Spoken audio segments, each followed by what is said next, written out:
하겠습니다. 오늘 말씀 이사야서 26장 7절에서 15절입니다. 이사야서 26장 7절에서 15절 우리 한 절씩 교독하겠습니다. 의인의 길은 정직하며 정직하지 하신 주께서 의인의 첩경을 평탄하게 하시도다. 여호와여, 주께서 심판하시는 길에서 우리가 주를 기다려 싸우며 주의 이름으로 우리여 또 주를 기억하려고 우리 영혼이 사모하나이다. 밤에 내 영혼이 주를 사모하였은즉 내 중심이 주를 간절히 구하오니 이는 주께서 땅에서 심판하시는 때에 세계의 거민이 의를 배움이니이다.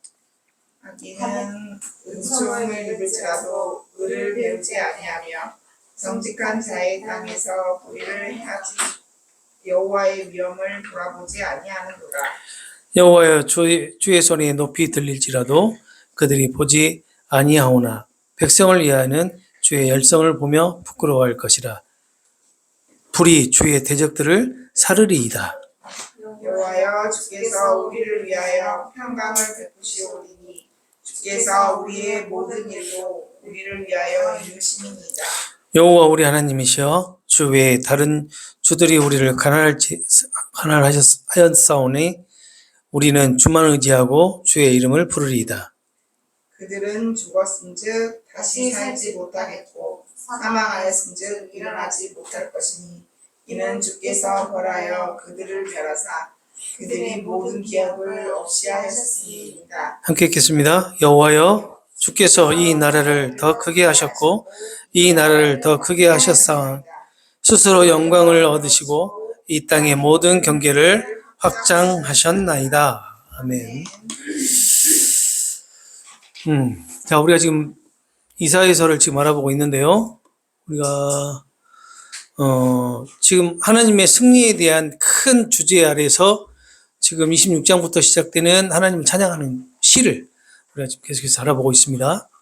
지난 시간에 그날에 유다가 부를 노래에 대해서 알아보았는데요. 그 노래의 내용이 이랬죠.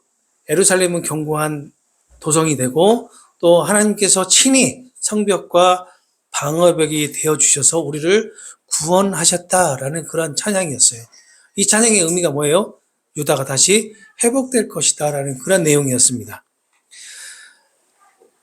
그날에는 이 세상의 권력과 힘이라고 하는 세상 성업, 이 세상 성업들은 전부 다 몰락하게 될 것이다. 그리고 새로운 하나님의 도성 예루살렘이 세워지게 될 것인데 이 예루살렘 성은 흙과 돌로 쌓은 성이 아니고 하나님의 백성과 함께 하시는 하나님의 구원의 능력으로 쌓은 성이다 라는 것을 지난 시간에 우리가 살펴보았어요. 그리고 이 구원의 성읍에 하나님만을 믿고 의지하는 자들이 들어오게 될 것이다 라고 얘기를 하죠. 그리고 또 평안을 주겠다라고 말씀을 합니다. 그리고 마지막으로 교만한 자들을 낮추시고 그리고 하나님의 백성들이 이 모든 것들이 바로 하나님의 백성들의 불을 찬양이다라고 하면서 6절의 마무리를 짓단 말이에요. 오늘 우리가 살펴볼 본문도 이렇게 그날의 불을 찬양이 이어지게 돼요. 그러니까 1절에서부터 6절까지 우리가 알아보았던 그 찬양이 오늘도 계속해서 이어지게 되는데 그 이어지는 그 내용이 뭐냐면 그날에 부르게 될 찬양이라는 얘기예요. 그날에. 그래서 오늘 본문도 주제로 살펴보면 이렇습니다. 지난 시간에 살펴본 내용과 좀 비슷한데 하나님께로부터 오는 그 구원에 대해서 오늘도 찬양을 하게 된단 말이에요. 먼저 우리 7절에서 9절 한번 봐볼까요? 7절부터 한번 보도록 하겠습니다. 7절부터 9절은 어떤 내용이냐면 의롭게 사는 자에게 하나님께서 그 길을 평탄하게 하실 것을 찬양하는 내용이에요. 다시 말하면 하나님의 의로움으로 인도함을 받는 자, 하나님의 그 의로움으로 인도함을 받는 자, 그런 자들은 하나님께서 그들이 걷는 길에 그들이 걷는 길을 평탄하게 하신다 라는 것을 찬양을 합니다.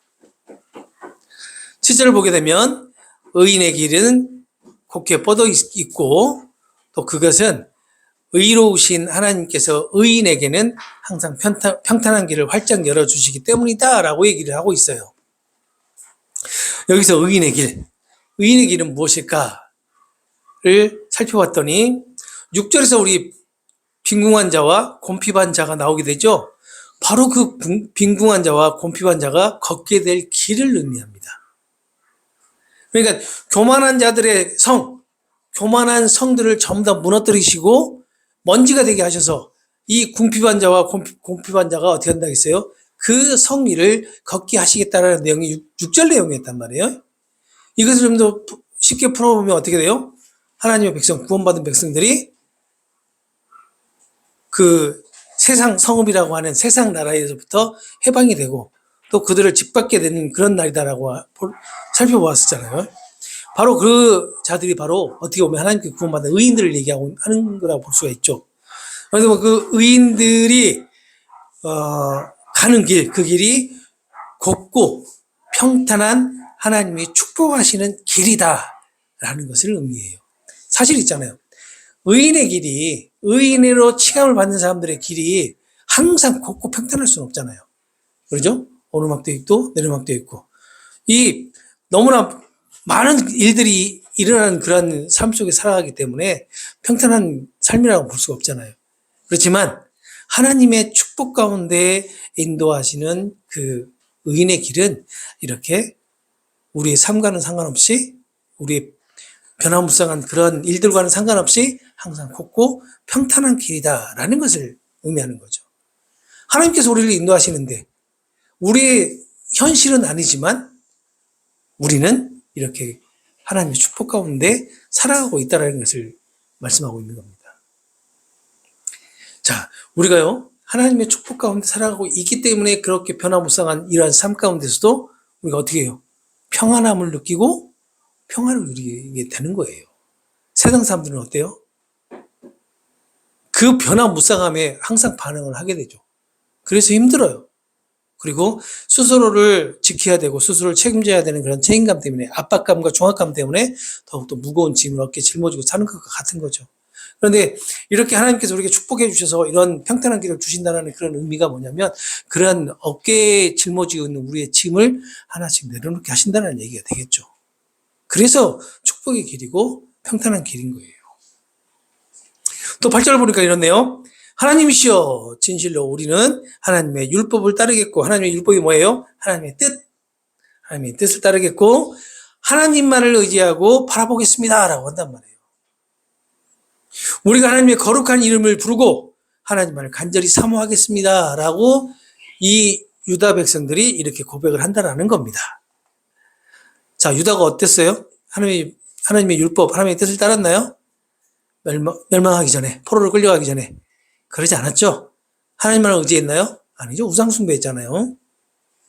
하나님의 거룩한 이름을 불렀나요? 아니죠. 우상으로 이름에 불렀잖아요. 하나님을 간절히 사모한 것이 아니라 어떻게 보면 두 주인을 섬겼잖아요. 그랬던 남유다 백성들이 이렇게 오직 하나님의 뜻을 따르겠고 또 하나님만을 의지하겠고 하나님의 거룩하신 이름을 부르겠고 또 하나님을 간절히 사모하겠습니다 라고 고백을 한다는 얘기예요. 이것도 하나의 찬양시죠. 찬양시. 이렇게 찬양한다는 얘기가 되겠죠. 우리 흔히 얘기했던 남은 자들, 그 남은 자들은 하나님의 뜻과 의지를 바라보고 사모하며 또 오직 하나님의 이름만을 부르겠다라고 고백을 한다는 겁니다. 여기에서 보게 되면 8절에서 보게 되면 심판하는 길에서 기다린다라는 말이 있죠. 심판하는 길에서 기다린다. 이게 어떤 의미일까? 심판하는 길에서 기다린다. 심판을 받기 위해서 함께 거기에 머무르겠다는 얘기일까요? 유다 백성들이? 아닐 것 같아요. 그죠? 이것은 하나님의 의로운 심판 가운데 하나님의 영광이 온 땅에 충만하게 나타나기를 간절히 기다린다라는 그런 의미예요. 심판의 길, 뭐죠? 마지막 심판 때를 얘기하는 거죠. 거기서 기다린다는 것은 하나님의 영광이 그 심판 가운데 충만하게 나타나기를 기다린다라는 그런 의미가 됩니다. 하나님의 심판의 날이 속히 오기를 간절히 고대한다라는 그런 의미도 될 수가 있겠죠. 왜냐하면 지금 당장 하나님의 심판이 일어난 것이 아니기 때문에 그 하나님의 심판의 날이 간절히 임하기만을 지금 고대한다라는 그런 의미가 돼요. 이 8절에서 나와 있는 심판의 길을 기다린다라는 이 말의 의미를 초대교회에서 좀 많이 활용을 합니다. 어떻게 활용을 하냐면 성도들의 신앙과 소망이 함축된 기도문으로 사용을 해요. 이 심판의 길에서 기다린다는 이 말의 의미를. 또 신앙적인 그런 인사말로 통용을 되었던 그런 말이기도 해요. 이 말이. 그런데 이제 신약에서는 이 말이 좀 틀려지겠죠. 히브리어로는 심판의 길에서 기다린다는 그런 의미가 되겠지만 헬라어로는 어떤 의미냐면 주여 오시옵소서 라는 그런 의미가 되는 겁니다. 이걸 헬라어로 뭐라 그러죠? 많이 들어보셨어요. 사용도 많이 하고. 얼른 기억해 보세요.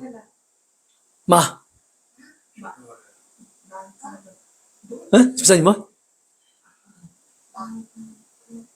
그게 마라나타 주여 어서 오시옵소서라고 하잖아요. 이 마라나타라는 이 헬라어가 주여 오시옵소서라는 그런 의미예요.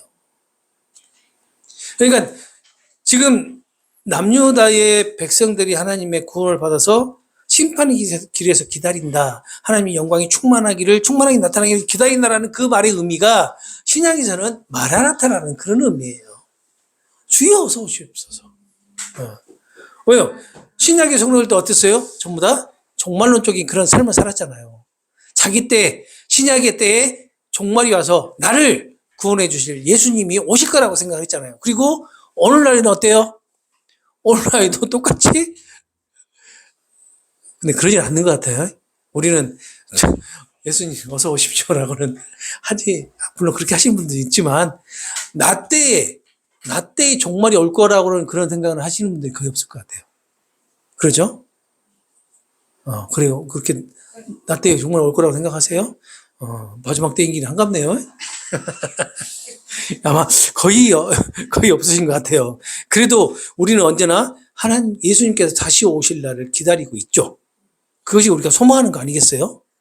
이렇게 구약의 성도들도 이렇게 소망을 하고 있고, 신약에서도 마라나타, 주여 오시옵소서라고 이렇게 소망을 했고, 그리고 오늘날 기다리는 우리도 예수님이 다시 오시길 간절히 기다리면서 찬양한다라는 겁니다.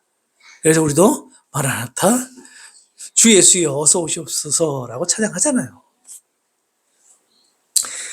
자, 하나님을 간절히 사모하면서 9절 상반절을 보게 되면 이렇게 또 고백을 하죠.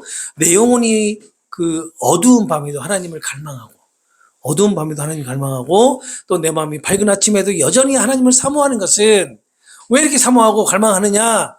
하나님께서 세상을 심판하실 것이기 때문이다 라고 고백을 합니다. 하나님께서 세상을 심판하는 날은 하나님의 백성들은 어떤 날인가요? 심판의 반대. 자, 하나님께서 세상을 심판하시는 날은 하나님의 백성들은 어떤 날이에요? 구원을 받는 날이잖아요. 아직도 어려우세요?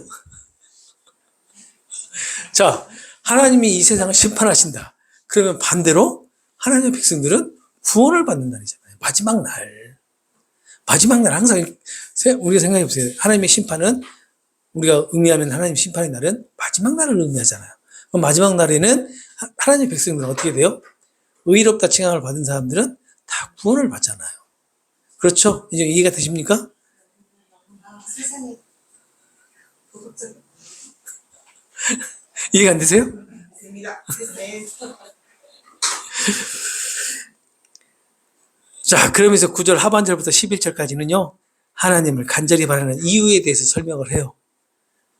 하나님을 간절히 원하는 이유에 대해서 설명을 하는데, 9절 하반절을 보니까 이렇게 설명을 하네요. 하나님께서 세상을 심판하실 때가 되면 땅 위에 사는 온 세상의 모든 사람이 비로소 하나님의 그 의로움이 무엇인지를 배우게 될 것이다 라고 한단 말이에요. 자, 맞죠? 그러죠? 세상에 사는 모든 사람들이, 세상의 모든 사람들이 심판의 날이 오게 되면 하나님의 의로움을 전부 다 깨닫게 됩니다. 다 깨닫게 돼요. 그러나 그때 깨닫고 후회하면 늦죠? 네. 그리고 깨닫고 후회할 사람도 없습니다. 왜냐하면 하나님께서 택한 백성들은 그 전에 이미 깨닫고 회개하고 하나님께로 돌아서게 되죠. 그렇지만 세상 사람들은요, 그때가 되더라도 그걸 깨닫지 못해요. 그게 차이점입니다. 구별되다, 하나님의 백성과 세상 사람들이 구별되는 것이 우리가 살아가고 있는 이 세상에는 특별하게 구별할 수가 없어요. 왜냐하면 똑같이 살아가니까. 똑같잖아요. 똑같이 사기치고 거짓말하고. 똑같이 그렇게 살잖아요. 사람들 괴롭혀가면서. 그런데 구별되는 이유가 뭐냐면 바로 의롭다 칭함을 받았다라는 그것 때문에 이렇게 심판 때에 이렇게 구별이 되는 거예요. 심판 때. 하나님을 의지하고 구하는 것. 이것은 하나님의 백성들이 대적들의 그 압제에서, 핍박에서 벗어나기를 원하는 그 이유만 있는 것은 아닌 것 같아요. 왜냐하면 하나님의 대적자들이 그 심판을 통해서 하나님의 의를 깨닫게 되기를 바라는 이유도 담겨 있기 때문이에요. 그들이 깨닫지는 못하지만 하나님께서는 하나님의 그 영광을 나타내 주시면서 세상 사람들도 하나님의 그 영광을 깨닫게 되기를 원하시는 거죠. 왜 그럴까요?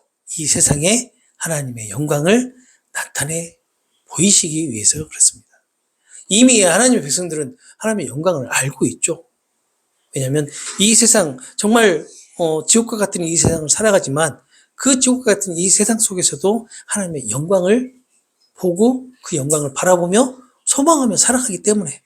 그렇지만 그 영광을 알지 못하는 이 세상 사람들은 언제 이것을 알게 되냐면 바로 그 하나님의 영광이 마지막 날에 비로소 알게 되는 거예요. 바로 그것을 나타내고 있는 겁니다. 단순하게 하나님의 백성들만 그 하나님의 의의를 깨닫는 것이 아는 것이 아니라 세상 사람들도 그때가 되면 하나님의 의의를 알게 되고 깨닫게 될 것이다라는 그런 의미가 되는 거예요. 그런데 10절을 보니까요, 참 아이러니합니다. 이렇게 하나님의 의의를 깨닫기를 원하는 마음에 이렇게 찬양을 하고 기도를 하는데 10절을 보니까요, 이렇게 얘기를 해요. 그러나 악인들은 하나님께 은혜를 입을지라도 하나님의 의로움을 배우려 하지 않고 의인들의 땅에 살면서도 그들은 여전히 악한 일을 일삼고 지극히 높으신 하나님의 이음을 얕보고 무시해 버린다라고 지금 10절에 얘기를 합니다. 참 아이러니하죠. 이렇게 마지막 날에 하나님의 영광이 나타날 때 이 세상 사람들도 하나님의 영광을 깨닫기를 원하지만 이렇게 악인들은 하나님의 은혜를 입을지라도, 하나님의 은혜를 입을지라도 무슨 말이에요? 하나님의 은혜가 주어진다는 거예요. 그들에게도. 자, 세상 사람들에게도 하나님의 은혜는 주어집니다. 왜? 우리가 특별 은총이라는 게 있고 일반 은총이라는 게 있잖아요. 특별 은총 뭐예요? 하나님 말씀. 일반 은총은 우리가 살아갈 수 있는 이 세상 만물을 창조하신 거. 우리에게도 똑같이 주어졌고 세상 사람들에게 똑같이 주어졌어요. 이것이 바로 하나님께 은혜를 입었다라는 그런 의미예요. 그런데도 불구하고 의로움을 배우려고 하지 않고 의인들의 땅에 살면서도 그런다고 그러죠. 의인들의 땅에 살면서도. 하나님의 의의가 나타난 곳, 그것이 의인들의 땅에 사는 것이죠. 이렇게 하나님의 의의가 나타난 곳에서 살고 사람들이 이 하나님의 은혜를 입고 살아가면서도 불구하고 하나님의 의의를 배우지 않으려고 하고 거부하고 하나님의 영광을 그냥 무시해버린다는 겁니다. 아이러니하죠? 진짜로 하나님의 영광이 나타나서 우리는 하나님의 그 영광을 알려주고 또 그에 대해서 세상에 선포하려고 하는데 세상 사람들은 그 하나님의 영광을 들으려고 하지도 않고 받아들이려고 하지도 않고 그 영광이 무엇인지도 궁금해하지 않는다라는 거예요. 그러면서 뭐라고 얘기하죠? 여전히 악한 일을 일삼고 그리고 지극히 높으신 그 하나님의 영광. 하나님께서 우리를 바라보고 있다. 하나님께서 우리를 바라보고 있다. 그러면 악한 일을 할 수 있을까요? 하나님의 존재를 인정을 하면, 하나님의 존재를 인정하면, 하나님이 어떤 분이시라는 걸 깨닫고 알고 있으면, 과연 우리가 악한 일을 일삼을 수 있을까라는 것을 한번 생각해 보시기 바랍니다. 그런데 하나님을 알면서도 악한 일을 하는 건 어떤 경우일까요? 하나님을 알면서도, 하나님의 영광을 깨달아 알면서도 악한 일을 하는 것은 진짜 어떤 인물들일까요? 알 수가 없죠. 오늘 본문에서 10절 보니까 딱 그게 다 갑자기 생각이 나네요. 이렇게 하나님의 의로움을 배우려고 하지 않고 이 땅에 살면서도 충만한 은혜로 살면서도 여전히 악한 일을 일삼고 지극히 높으신 하나님의 이엄을 얕본다. 이것이 과연 이 세상 사람들에게만 해당된 얘기일까? 아니면 우리 그리스도인들에게도 해당된 얘기일까? 곰곰이 생각해 보니까 우리 그리스도인들에게도 해당되는 그런 얘기 아닐까라는 생각을 하게 되더라고요. 왜요? 오히려 보면 더 악하죠. 하나님을 알면서도 악한 일을 하니까. 하나님을 알면서도 하나님의 영광을 가리려고 하니까.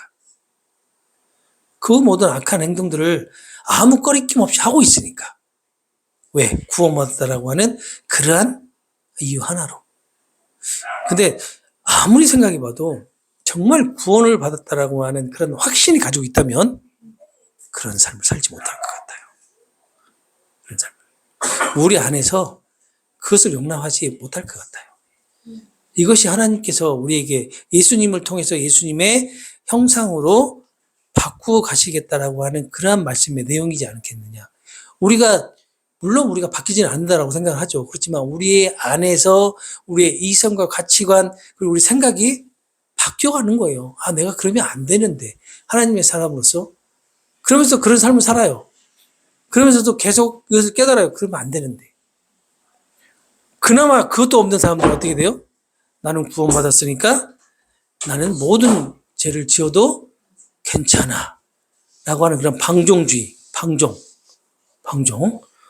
그리고 방종을 한다거나 아니면 이건 물론 방종일 수도 있겠지만 자기 합리화가 가장 크겠죠. 자기 삶이 성경 말씀에 합당하지 않고 하나님 말씀에 합당하지 않는 삶을 살아가고 있다는 것에 대해서 자기 자신이 이렇게 살지만 나는 하나님의 백성이야, 하나님의 자손이야, 하나님께 택한 사람이야 라고 하는 그런 것을 내세우면서 어떻게 자기를 합리화시키는 거예요. 자기의 그 제약된 모습들을 이렇게 합리화시키는 거예요. 그런데 이런 모습들이 누구 일정 특정한 사람들에게만 나타나는 게 아니라 모든 그리스도인들에게 다 나타난다는 거예요. 안타깝습니다. 그죠? 그래서 우리를 기도의 자리로 인도하시는 거고요.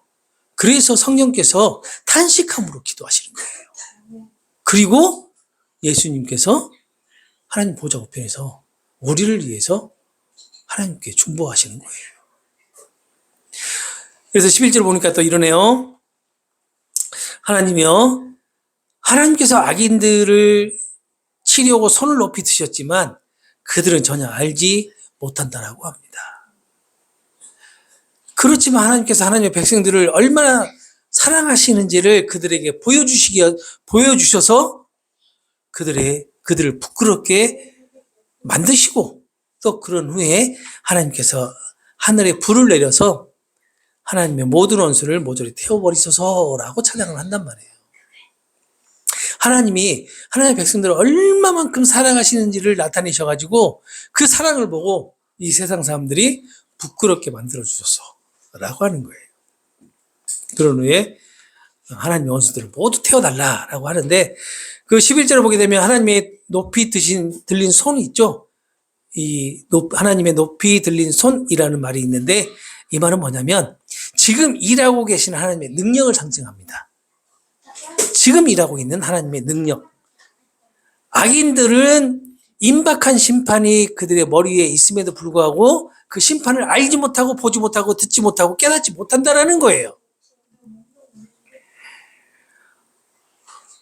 이 11절에서 말하는 이 불은 뭐냐면요. 대적을 소멸하시는 하나님의 엄중한 진노를 얘기합니다. 진노. 그 진노 다음에 이루어질 일이 뭐죠? 심판이겠죠.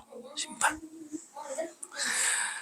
그리고 12절에서 15절은요, 하나님을 바라보고 의지하는 자들은 평안을 누리게 되고 또 하나님의 그 일하심을 알게 된다라는 그런 내용으로 전개가 됩니다. 12절 한번 봐볼까요? 12절 보시게 되면 하나님께서는 우리에게 평안을 주시는 분이십니다 라고 얘기하고, 우리가 애써 이룩해 놓은 모든 일들도, 우리가 애써 이루어 놓은 모든 일들도 사실은 하나님께서 친히 우리를 위해서 이루어 주신 것입니다 라고 고백을 합니다.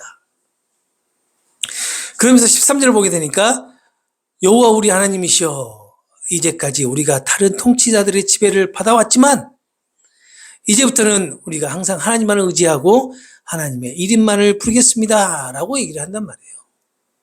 여기서 다른 주들, 여기서 우리 개혁개정에는 다른 주들이라고 나와 있는데, 다른 통치자들은 뭐냐면 사사시대와 제국시대를 막론하고 이스라엘을 무력으로 억누른 이방 군주들 있죠? 이방 나라들의 왕들이다, 가리키고 있다라는 그런 주장이 있고, 또 하나의 주장은 뭐냐면 남유다가 포로가 되기 전에 그들이 섬긴 우상신들을 가리키는 주장이 서로 대립을 해요.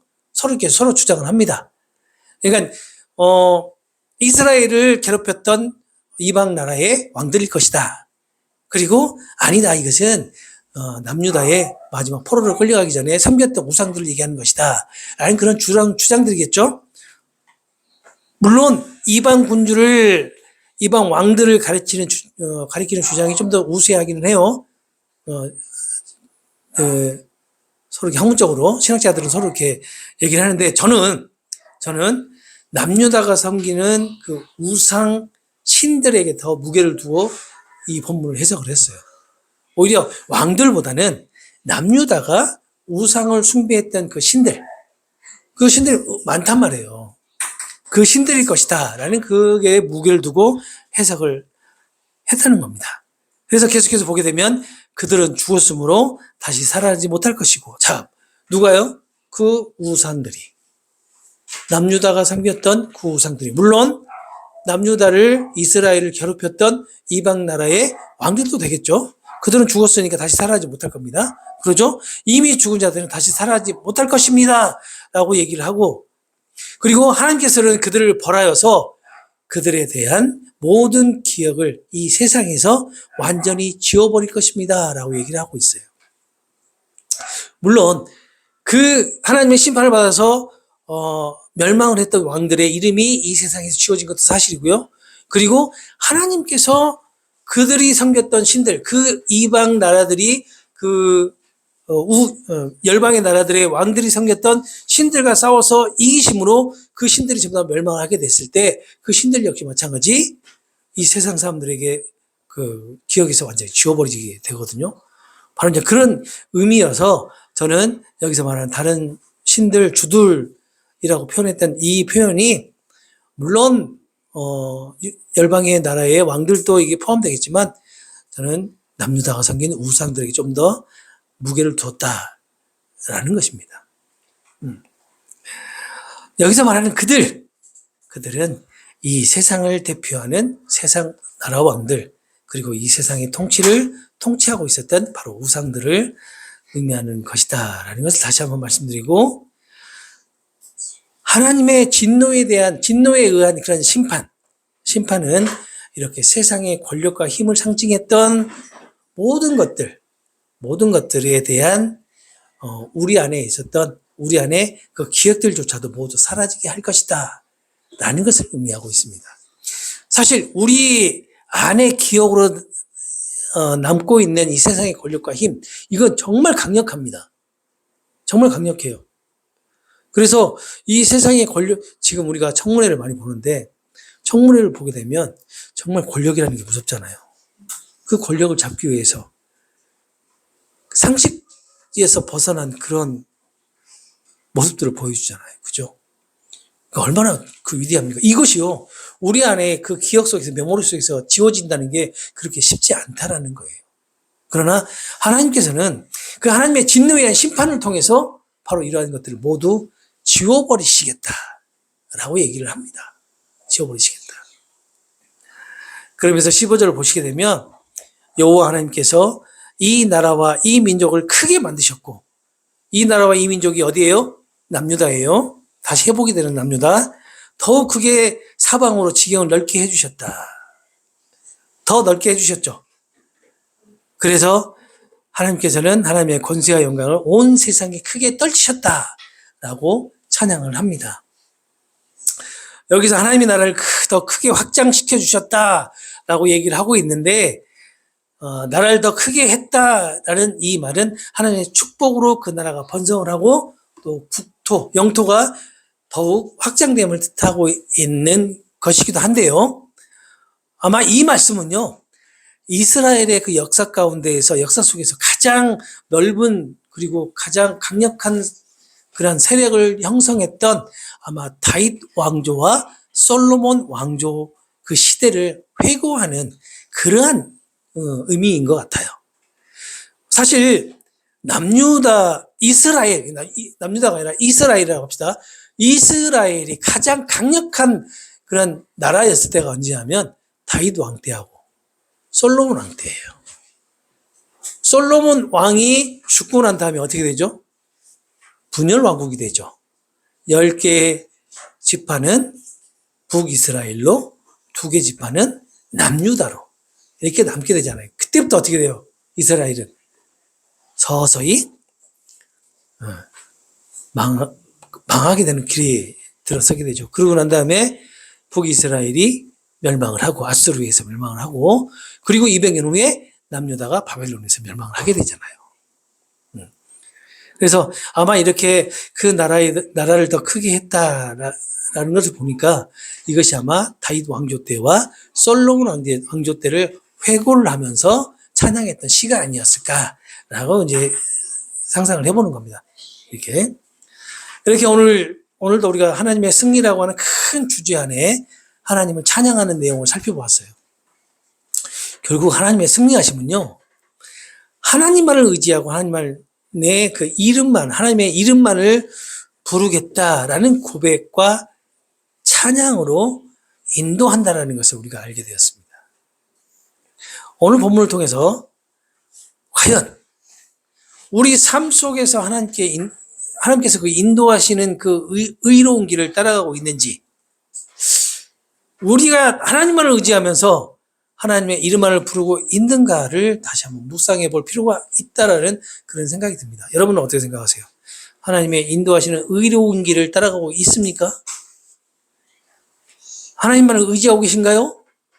아니면 이 세상의 권력과 힘, 나를 정말로 지혜롭게 할 것 같은 이 세상 지식을 의지하고 있습니까?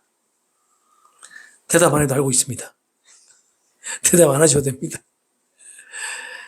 우리가 하나님의 이름만을 부르고 있는가 다시 한번 생각해 보세요. 아침에 눈 뜨면 정말 하나님만을 먼저 부르는가? 하나님만을 부르는가? 아닌 것 같아요. 네, 아닌 것 같아요.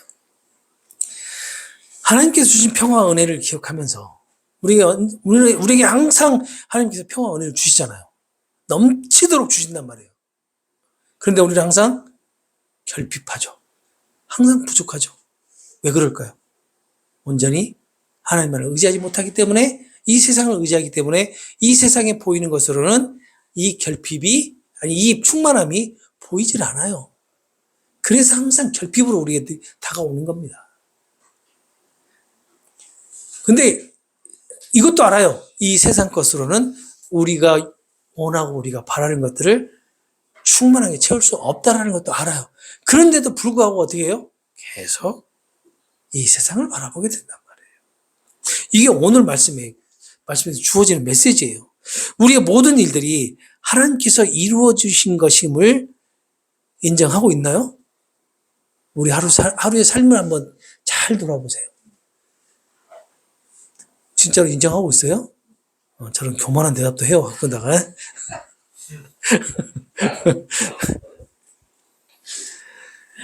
있잖아요. 정말로 딱 인정하고 있다면요, 그렇게 대답보대요. 제가 하나님께서 모든 것을 이루어 주셨으면 저는 인정하지 못합니다라고 고백을 하지, 너무 그 은혜가 감사하기 때문에. 우리가 이제 그렇게 인정합니다라는 것은 그만큼 그것을 인정하지 못하고 있다는 증거예요. 인정하지 못함을 우리가 고백하는 것 같은 겁니다. 하나님만을 의지하고 하나님만을 높이며 하나님만을 부르며 살아가겠다고 고백하고 있는지 우리가 다시 한번 곰곰이 생각해 보면 우리가 그렇게 인도함을 받으며 살아야 되겠다라는 그런 생각이 먼저 들게 되죠. 맞습니다. 우리가 그렇게 하나님의 일하심을 인정할 수 없기 때문에 우리가 하나님만을 바라보지 못한단 말이에요. 그리고 하나님을 의지하지 못하고 하나님만을 높이는 그런 삶을 살지 못해요. 왜? 하나님만을 높이다가도 옆에서 누가 툭 건들면 어떻게 해요? 야, 이렇게 나오잖아. 그게 무슨 하나님을 높이는 거냐고. 그런 모습을 보면서도 어떻게 해요? 다들 하나님만을 높이면서 살아간다라고 얘기를 하잖아요. 우리가 착각 속에 살아가는 겁니다. 착각 속에. 진짜 우리가 온전하게 하나님만을 높이려면요, 이런 삶을 살아갈 수가 없어요. 그래서 아마 중세 때는 그랬을 것 같아요. 하나님만을 이렇게 영광을 높이고 하나님만을 바라보면서 하나님의 이름을 높이기 위해서 아마 이렇게 수도원도 만들고 수도원에 들어가서 세상과는 이렇게 동떨어진 삶을 살았을 것이다 생각하는데 또 그 안에서도 어떻게 해요? 범죄가 나타나잖아요. 범죄가 일어나잖아요. 그 안에서도.